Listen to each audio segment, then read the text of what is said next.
when my coworker handed me a USB drive and whispered, "Don't watch this at work. Delete it after. You have 24 hours." I thought she was being paranoid. But when I plugged it in that night and saw what was on it, I realized she wasn't trying to scare me. She was trying to save my life. My name is Jenna Rossi. I'm 31 years old, and I work as a junior accountant at Harmon Financial Group in downtown Chicago. The woman who gave me that USB drive was Paige Sullivan, a senior analyst in our department who I'd worked alongside for 2 years. We were friendly, but not close, the kind of colleagues who chat by the coffee machine, but never hang out after work. That USB drive contained evidence of something so terrible that it put both our lives in danger, and I had less than 1 day to decide what to do about it. Before we get into this, hit that subscribe button and drop a comment telling me where you're watching from. I love hearing from you all. I've been working at Harmon Financial Group for 2 years now.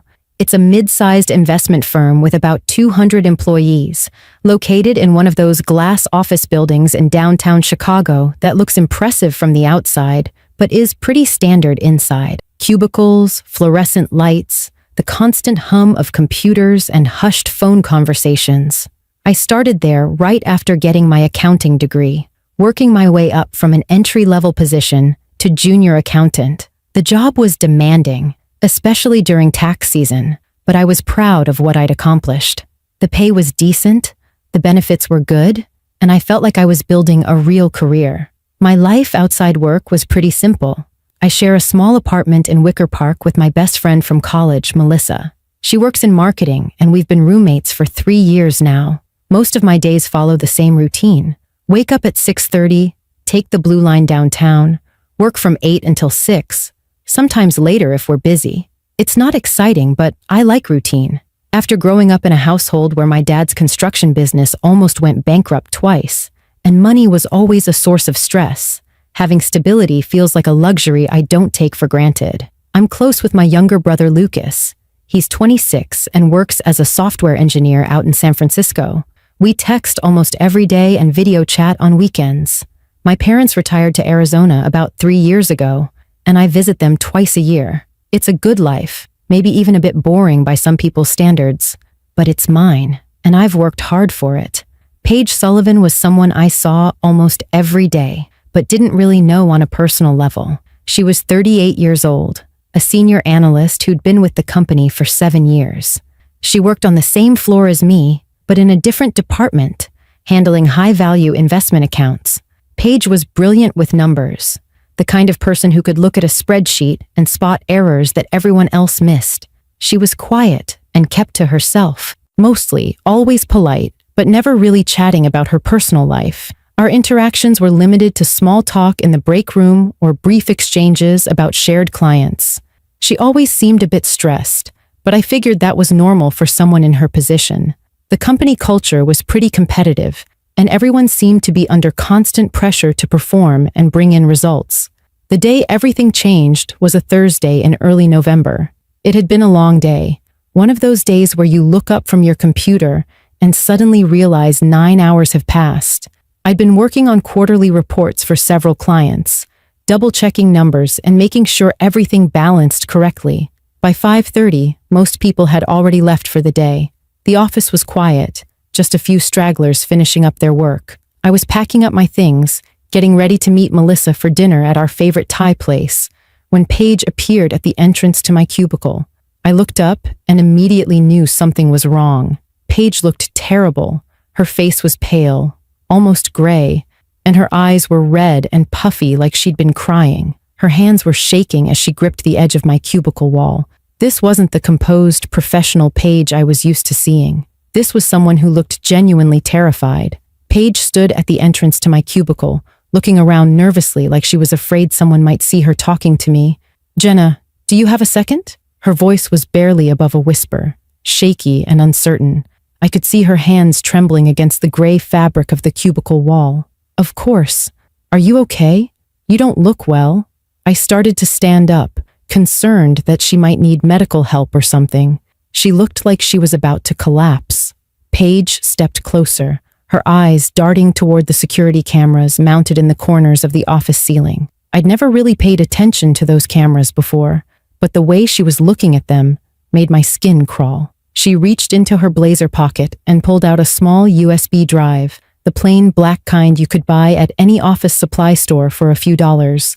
There was nothing special about it, no markings or labels, just a standard flash drive. "I need you to take this," she said, pressing it into my palm. Her hand was cold and clammy against mine. "Don't open it here. Don't watch it at work. Take it home tonight. Watch it on your personal computer, not anything connected to the company network. And after you watch it, delete everything and destroy the drive." I stared at the USB drive in my hand, feeling increasingly uncomfortable with this entire situation. What could possibly be on this drive that required all this secrecy and paranoia? "Paige, what is this? What's going on?" I tried to keep my voice calm, but I could hear the edge of fear creeping in. Was this some kind of weird prank? Was Paige having some sort of mental breakdown? She'd always been so professional and put together, and now she was acting like we were in some kind of spy movie. "I can't explain right now," Paige said, glancing over her shoulder again toward the hallway. "There are cameras everywhere. Microphones too, probably. Just trust me on this. Watch it tonight when you get home. You'll understand everything once you see what's on there. And Jenna," she grabbed my wrist suddenly, her grip surprisingly strong and desperate. "You have 24 hours to decide what to do with what you see. After that, it might be too late for both of us." My heart started pounding. "Too late for what? Paige, you're really scaring me right now. If something's wrong, we should talk to HR or go to the police or something." She shook her head violently, releasing my wrist and taking a step back. "No, not HR. Definitely not HR. They're part of it. Just watch the videos, and you'll understand why I can't go to anyone here, why I can't go to the police alone." Videos? There were videos on this drive? Videos of what? "I'm so sorry to drag you into this," Paige continued, her voice breaking slightly, "but I didn't know who else to trust. You're new enough that you're not part of their inner circle, but you're smart enough to understand what you're looking at when you see it. Please, just watch it tonight. All of it. Then you'll know why I need someone else to have this information." Before I could ask any more questions, before I could even process what she was saying, Paige turned and walked quickly toward the elevators. Her footsteps were fast and purposeful, and she didn't look back at me once. I watched her disappear around the corner, and then I was alone in my cubicle, holding this mysterious USB drive that suddenly felt like it weighed 1,000 pounds. I looked around the office. A few people were still at their desks, several rows away, heads down, focused on their computer screens.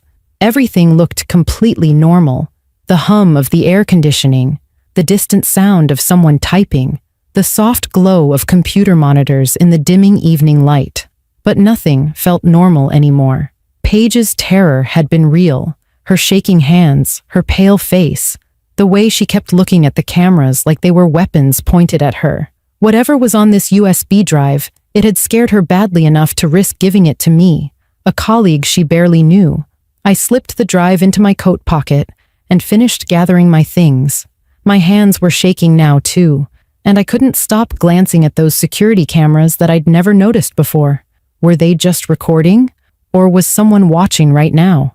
Did anyone see Paige give me the drive?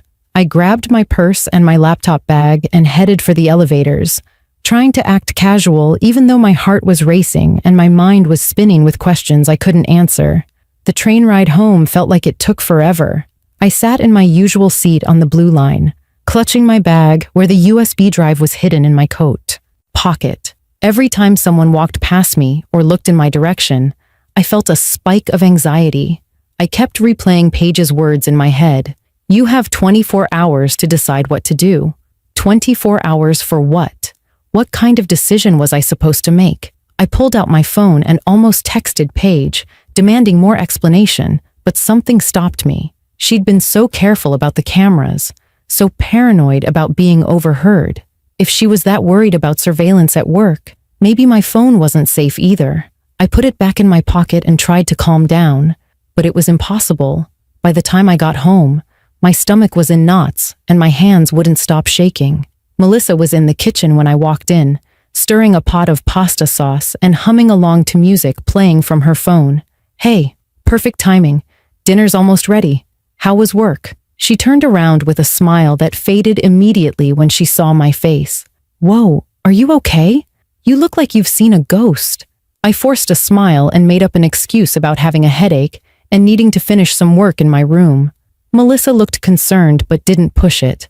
I grabbed a bottle of water from the fridge and went straight to my bedroom, closing and locking the door behind me. I sat on my bed for a long moment, just staring at the USB drive in my hand. It looked so ordinary, so harmless, just a piece of plastic and circuitry. But Paige's terrified face kept flashing in my mind. Whatever was on this drive had scared her enough to risk her job, maybe even her safety, to make sure someone else knew about it. I opened my laptop, my personal one that I used for Netflix and online shopping, completely separate from any work systems. My cursor hovered over the USB port. Once I plugged this in, once I saw what was on it, there would be no going back. I'd know whatever terrible secret Paige had discovered, and that knowledge would make me responsible somehow. Part of me wanted to throw the drive away, pretend this never happened, go back to my normal, boring life where the biggest stress was meeting deadlines and dealing with difficult clients. But I couldn't. Paige had trusted me, and she was clearly in some kind of danger.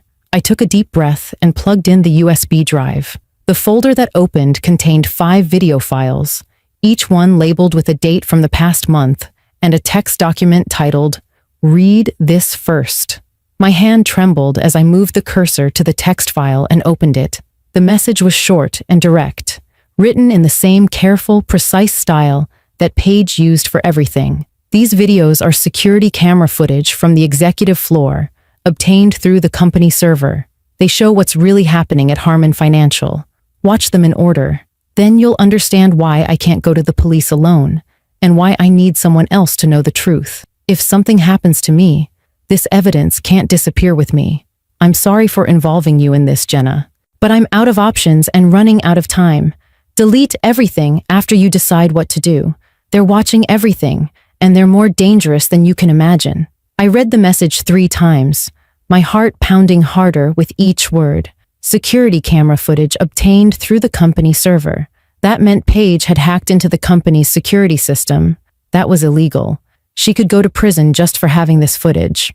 And she'd given it to me, which meant I was now in possession of stolen evidence of something. Something bad enough that Paige believed people were watching her. Dangerous enough that she was afraid for her life. I double-clicked the first video file. The screen filled with grainy black and white security footage, showing the executive conference room on the top floor, a room I'd never been allowed in. The timestamp showed 11:47 p.m. on a Tuesday 3 weeks ago. 3 men sat around the polished conference table, and I recognized all of them immediately. Richard Harmon, the CEO and founder of the company; Michael Brennan, the CFO who signed all our paychecks; and David Shaw, the head of the investment division. The video had audio, and I turned up the volume on my laptop. Richard was speaking, his voice calm and businesslike, discussing what sounded like a normal client account. But as I listened more carefully, as I heard the numbers he was mentioning, and the way they were talking about moving money in increments to avoid detection, my stomach started to sink. They weren't discussing legitimate business. They were planning how to steal from clients without getting caught. I watched all 5 videos in succession, my horror growing with each one. The first video showed them discussing stealing $2 million from a teacher's pension fund, moving it in small increments to avoid triggering audit flags. The second video showed them talking about offshore accounts and how to hide the money trail. The third video was even worse. Richard Harmon was discussing how to handle an auditor who'd asked too many questions, using vague but clearly threatening language about making sure the person understood there were consequences for pursuing certain lines of inquiry. My hands were shaking so badly, I could barely control the mouse. The fourth video showed Paige herself entering that conference room late one evening, confronting Richard directly about what she'd discovered. Her voice was shaking, but determined as she told him she knew about the stealing, the falsified reports, the fraud. Richard's response made my blood run cold. He told her she was already complicit, that every report she'd signed over the past 2 years made her guilty too, and if this came out, she'd go to prison right alongside them. The difference, he said with a cold smile, was that they had money for expensive lawyers, and she didn't. The fifth and final video was dated just 2 days ago. Richard and Michael were discussing Paige, specifically calling her a liability. Michael said he thought she was planning to go to the authorities. Richard's response was chilling. He said they needed to make sure she understood the stakes, and if she talked, they'd make sure all the evidence pointed to her as the mastermind. And if that didn't work, he said, accidents happen. I slammed my laptop shut and jumped off my bed, pacing back and forth in my small bedroom. These men weren't just stealing money, they were threatening Paige's life, and now I knew about it too, which meant I was in danger as well. I grabbed my phone with shaking hands and started to dial 911, then stopped. Paige had specifically said she couldn't go to the police alone. Why not? What was she afraid of? I opened the text file again and reread her message. They're watching everything. Did that mean the police were involved somehow? Or was it something else? My mind was racing, trying to think clearly through the panic. If I went to the police right now with just this USB drive, what would happen? The videos showed clear evidence of fraud and threats, but Paige had obtained them illegally by hacking the company's server. Would they even be admissible in court? And if the police started investigating, how long would that take? Days? Weeks? Richard Harmon had money and powerful connections.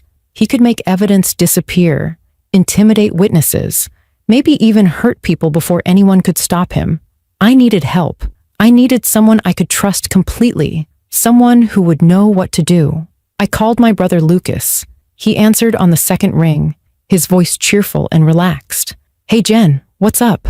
I could hear music in the background, the sound of his normal evening in San Francisco, a world away from the nightmare I'd just stumbled into. "Lucas, something's happened. Something bad. I need your help, and I don't know what to do." My voice cracked, and I realized I was crying. The fear and stress of the past few hours came pouring out all at once. Lucas's tone changed immediately. "Okay, I'm here. Tell me everything. What's going on?" I told him the whole story, speaking quickly and quietly, even though I was alone in my room with the door locked. I told him about Paige giving me the USB drive, about the videos showing senior executives planning to steal millions from clients, about the threats against Paige, about the message saying I had 24 hours to decide. When I finished, Lucas was silent for a long moment. Then he spoke, his voice serious and focused. "Jenna, this is federal crime territory. Wire fraud, money laundering, conspiracy. You can't just go to local police with this. You need the FBI or the Securities and Exchange Commission, people who actually investigate corporate financial crimes." He paused. "And you need to do it fast, before those guys figure out that Paige gave you copies of that footage." Lucas stayed on the phone with me for the next 2 hours. He helped me research the FBI's Chicago field office, looked up how to report financial crimes to the SEC, and made me promise to back up the files to a secure cloud storage he set up for me. By midnight, we had a plan. I would contact the FBI first thing in the morning and request an emergency meeting about evidence of financial fraud. Lucas insisted I not go into work tomorrow, to call in sick and stay far away from Harmon Financial until I'd talked to federal agents. But I couldn't stop thinking about Paige. She was in danger right now, tonight. "I need to warn her that I'm going to the FBI," I told Lucas. "What if something happens to her before morning?" Lucas tried to talk me out of it. "If you contact her, you might tip off the wrong people. Her phone could be monitored. Her emails could be tracked." I knew he was right, but I couldn't leave Paige completely in the dark. I compromised by sending a vague text message to her number. "Got your package. Taking it to the right people tomorrow morning. Be safe." I didn't use any names or specific details. 3 minutes later, my phone buzzed with her response. "Thank you. I knew I could trust you. I'm okay for now. Do what you need to do." I tried to sleep, but it was impossible. Every sound in the apartment made me jump.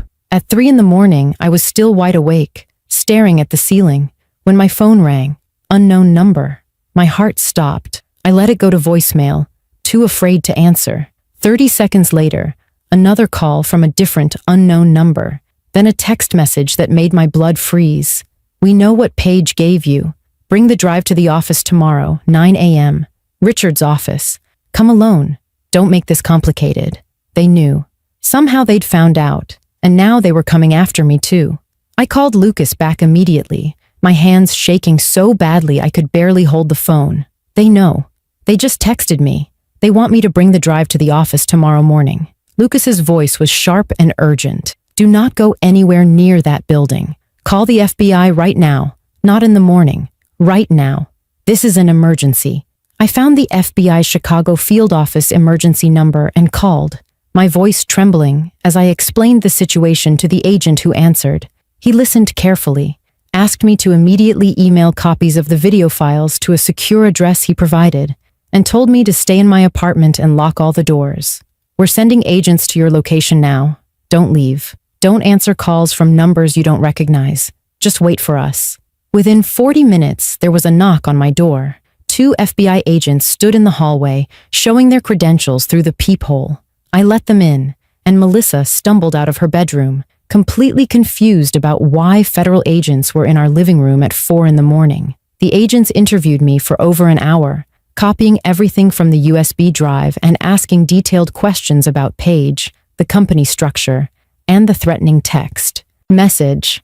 One agent made a phone call, then turned to me with a serious expression. "We're sending a team to check on Paige Sullivan right now. We're also executing a warrant to seize records from Harmon Financial at 6 a.m. before anyone can destroy evidence." The other agent looked directly at me. "Ms. Rossi, you did exactly the right thing calling us immediately. Based on what we're seeing in these videos and the threat you received, you and Ms. Sullivan may need protective custody until we can make arrests." At 6:47 that morning, my phone rang. It was Paige, and she was crying. "Jenna, 2 men came to my apartment an hour ago. They tried to break down my door. I called 911 and they ran, but I'm terrified. I don't know what to do." The FBI agent took my phone and identified himself, telling Paige that agents were already on their way to her location. Within minutes, they confirmed she was safe and being brought to FBI offices for protection. By 9 a.m., Richard Harmon, Michael Brennan, and David Shaw were arrested at their homes before they could get to the office. The FBI seized computers, financial records, and files from Harmon Financial. The investigation eventually uncovered $47 million in stolen client funds, falsified documents going back 5 years, and evidence of threats and intimidation against multiple employees. Paige's security footage, combined with the company's own records, built an overwhelming case that the defense couldn't fight. The trial took place 8 months later. Richard Harmon was sentenced to 23 years in federal prison for wire fraud, money laundering, and conspiracy. Michael Brennan got 18 years. David Shaw cooperated with prosecutors and testified against the others, receiving a reduced sentence of 8 years.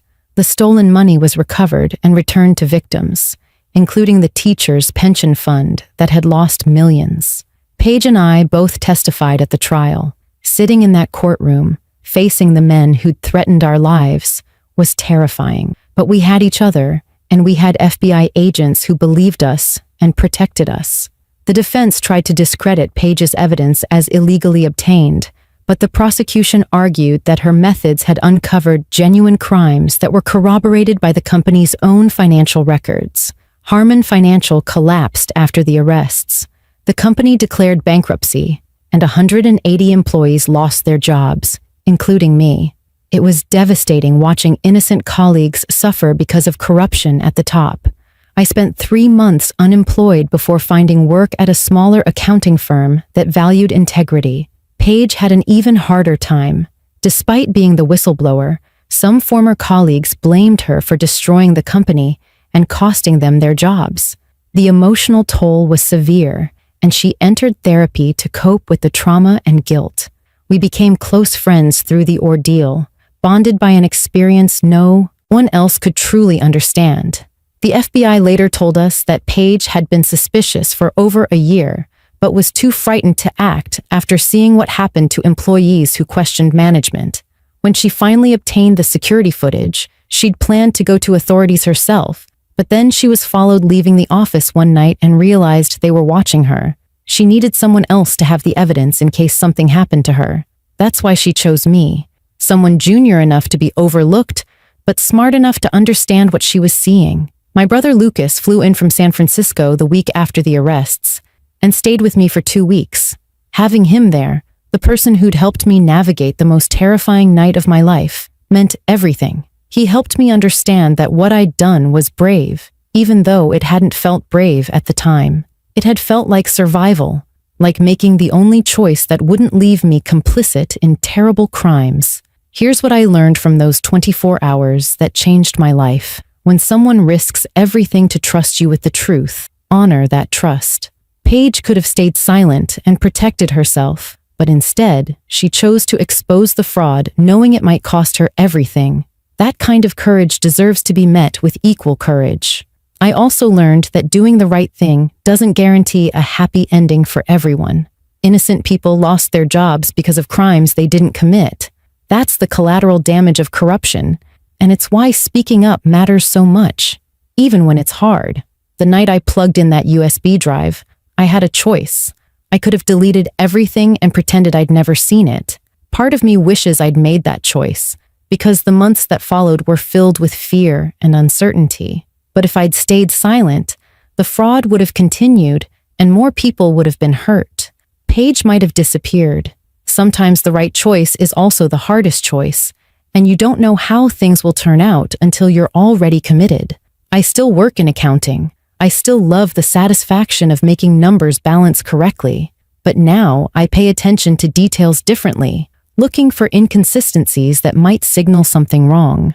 I'm also more careful about the companies I work for, researching their leadership and reputation before accepting positions. Paige eventually found work at a nonprofit that helps whistleblowers navigate the legal system and cope with coming forward. She uses her experience to support others facing impossible situations, people who have evidence of wrongdoing but are terrified of the consequences. Last month, she told me about a case she worked on, a woman in a similar situation who needed to hear that ordinary people can do extraordinary things when it matters. If this story resonated with you, hit that subscribe button and leave a comment with your thoughts. I'd love to hear from you. Most of us will never be handed a USB drive full of evidence of serious crimes, but we'll all face moments where we have to choose between what's easy and what's right. Those moments define who we are. I wasn't a hero, just someone who made the right choice when it counted. That's all any of us can do. Thank you for watching, and remember, courage isn't the absence of fear. It's doing what needs to be done, even when you're terrified.